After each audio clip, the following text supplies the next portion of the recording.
Hi guys, welcome to my car boot haul.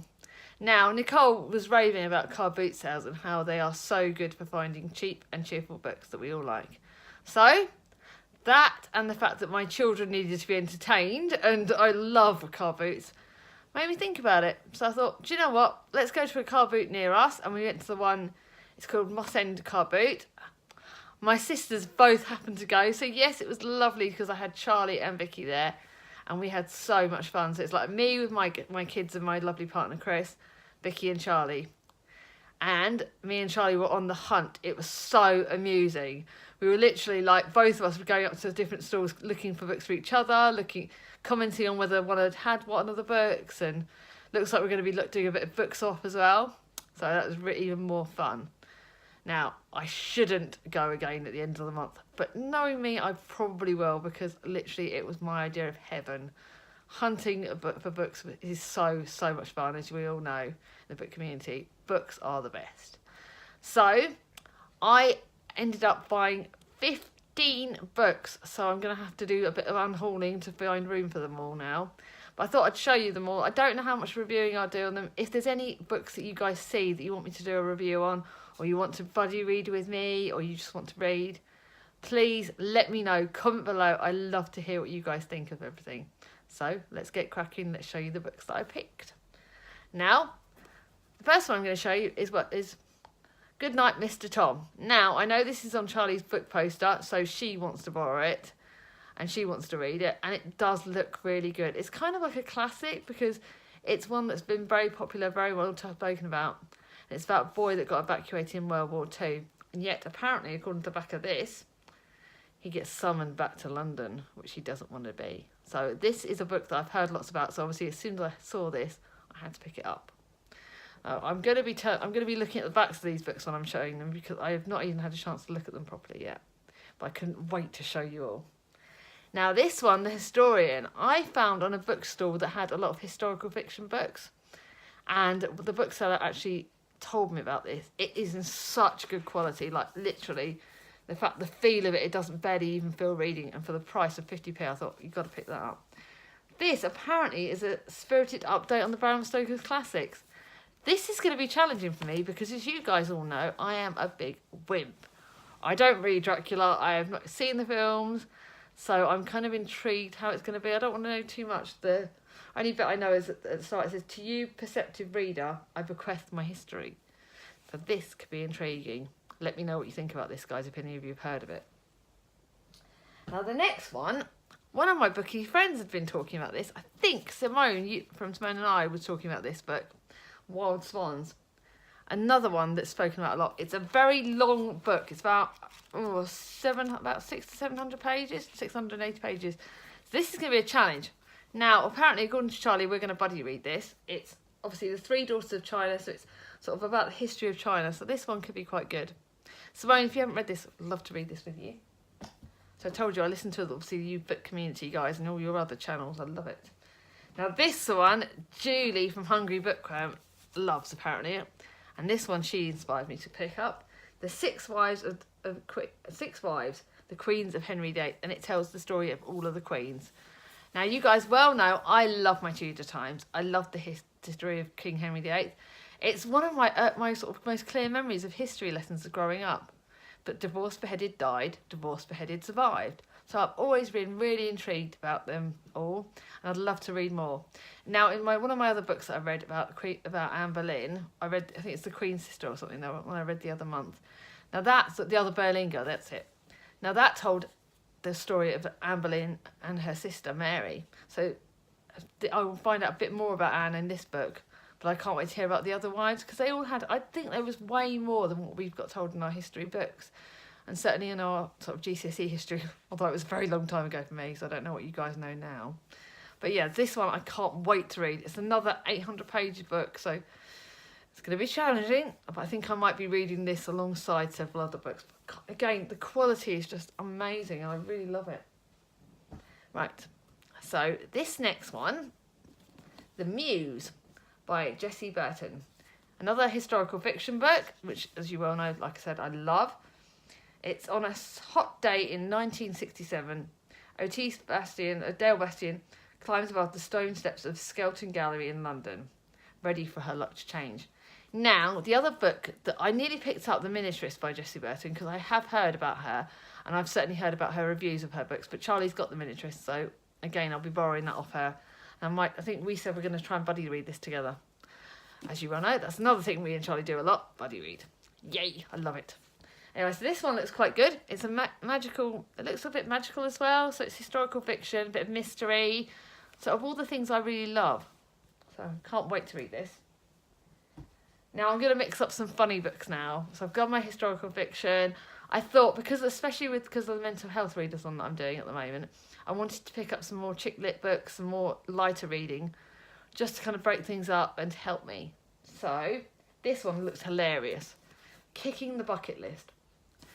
This, I've always thought, do I want to do a bucket list? Do I want to do some lists about what sort of things I want to do in my life? And I think, yeah, in some ways, it would be quite fun to think about the adventures that I want to have. Now, this one is about reading of them. There's 3 daughters, Iris Parker, Dee, and Sensitive Rose. Now, I love the whole 3 sister thing. I've got 2 sisters, there's 3 girls. What more could anyone relate to? And apparently, at the reading of their mum's will, they discovered that the inheritance has strings attached, and they have to do their mother's bucket list. This looks like it's going to be hilarious, and it looks like it's going to be really like pulling at the heartstrings regarding the whole sister things and importance of sisters. As you all know, like I said, I love my sisters. So there you go. The next one is my funny one, The Life of Pi. Now, we've all heard about this. It's been one that's been written about, talked about. Another one that I've learnt about from quite a long time. There's a film about it, so it looks really good. This is like magical realism, fantasy, bit of adventure, a bit different. Not my normal type, but, you know, I think it might be worth a go. Now, I'm going to get to another historical fiction, actually. I've not done this in very good order. Julian Barnes, Arthur and George. Now, I think I heard someone reviewing this. So when I saw it, again, it was another one that had to be picked up. Historical fiction. Yes, I think it was Julie from Hungry Book then that had mentioned this. I will mention those guys' channels I've spoken about, by the way. So this is about 2 very different people, Arthur and George, that grew up worlds apart in the late 19th century. Arthur in a shabby, gentled Edinburgh, and George in the vicarage of a small Staffordshire village. This looks quite interesting because it's about 2 people that have very different lives, very different men. And it sets of the events of about 100 years ago. So the historical fiction side of it's going to be really good. It's identity, nationality, race. This, again, could be quite interesting, I think. I don't know if it's going to be a light read. But I like the look of it. Again, the quality. God, I don't know about you guys, but I love to feel a book if it feels still quite new. I'm a bit more precious with books that feel new. Now, here comes the cheeky-litty kind of contemporary one. This, Lucy Dillon, The Secret of the Happy Ever After. Obviously, it kind of, you can see the essence of it again, the feel of it. I've got to stop touching these books, it looks really weird. But basically, when Anna takes over a Longhampton bookshop, in her dreams, it comes true. Now, I would love to work in a bookshop. It's not saying I don't love my job, but again, books are my happiness, happy place. So who wouldn't want to work there? Although, how much work do people get done in these places? How do you work? Guys, if you work in bookshops, I would love to know. I know Simon from Savage Read. Oh my God, he works in the library, and I would love that. Oh my God, it's like amazing. So this one it's all about that sort of bookshop, and when you go into like all these secret gardens, secret worlds, it's amazing. It pushes new life into a neglected shop and making it come alive. But apparently there's something to do with true love in it. You can tell by the colours and stuff.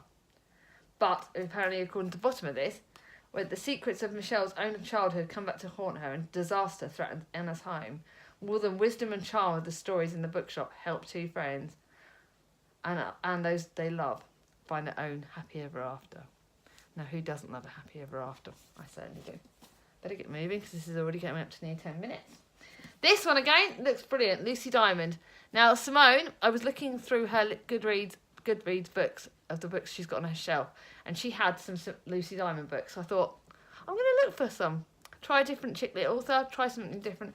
And again, the cover. Can you see all the flowers on this? How beautiful. This would have been good on one of my other readathons. because it looks so, so beautiful. It's treasuring every moment. It's on a beautiful day, and life can change in a heartbeat. Don't we all know that? But this one, I'm not going to really say much more about this, but it's 4 friends are meeting for a birthday lunch, and when they witness a shocking accident just meters away, this acts as a catalyst for each of them. So this could be quite interesting, because how do our lives get changed by every single event that happens? Very good. Now this next one, Kieran from Keir Reads inspired.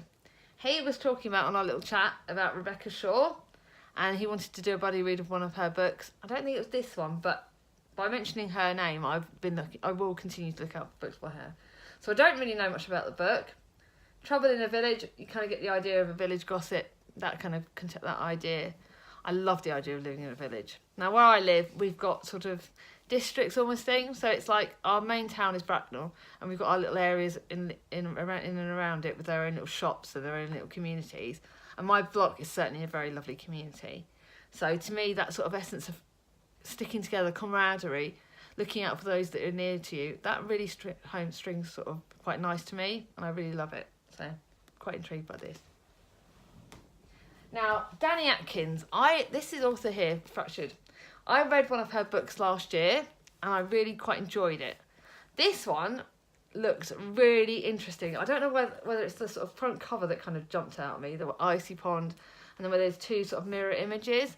And basically this is like 2 different stories of how one thing can happen, and they tells a story of one sort of event and then 2 different sort of stories of what could have happened in 2 different ways. So it tells the story of one sort of way that her life could have been, and in another way, and how very different they are. And it does, like we said, this is Fractured, and it's how sort of things can come back together again. How one thing, like one accident, as you all go, no, I had my car accident, and my life went down one track. But it had been different, how had I not had so many of injuries, or had I had worse injuries, I wonder whether my life would have gone down a different path. But ultimately, the way it went, I'm still happy with mine, because I got my children, I got my life, and I love it. But anyway, this looks really interesting for that, because it does kind of ring true on that area. So this looks quite interesting. You'll stop using the word interesting. God, I sound really weird. Right, now, our song. I don't know much about this. The fact that I wanted to pick up another book. Songs. Who doesn't love songs? Again, the quality of the book is beautiful. It's so lovely, and it's the blue colour, which is one of my favourite colours. There's still stickers on it, guys. They haven't even taken the stickers off. How nice is this? So it's 4 people, 2 marriages, 1 fateful night to decide their past, present and future. This looks good. Don't know when I'm going to read it, but again, it looks quite contemporary. Oh, look, it mentions about the Fractured book, so the other book that I've just read, so that's quite nice. Now, lastly, I picked up a Roald Dahl book, The Magic Finger. I am trying to pick up every single Roald Dahl book that there is, so I'm going to keep looking and keep hunting, because I wanted one. This one is only about 60 pages long, so I think I'll fly through this. But again, another really good book. Now, I have bought 4 other books this month, but I think I'll mention them in my wrap-up or do another video on that at some point. Knowing me, I will probably go to at least one other charity shop this month. I love hunting for books. I think I went like 2 or 3 weeks without buying a single book. And I got itchy fingers. How weird is that? I love buying books. I love hunting and feeling them and enjoying them and sort of like hunting for a good bargain. I love bargains. To get a book for like 25p is amazing. Now, like you guys know, the other book that I'm going to be picking up this month is Patient. That will be my only brand new other book that I'll be picking up. The rest will be second-hand and they'll be fun. So whether I do another haul or whether I wait until the end of the month and just let you know. But guys, that's it. I've shown you which ones I've got. Please let me know if you've been to my car boots. Let me know if you found any hidden treasures. I love to hear from you all. Hope you all are having a lovely time. Hope you're all enjoying your books. If you like this video, please press the like button. If you like what you see about me, subscribe to me if you haven't. Ring that ding bell. I'd love to hear from you all. And goodbye, guys.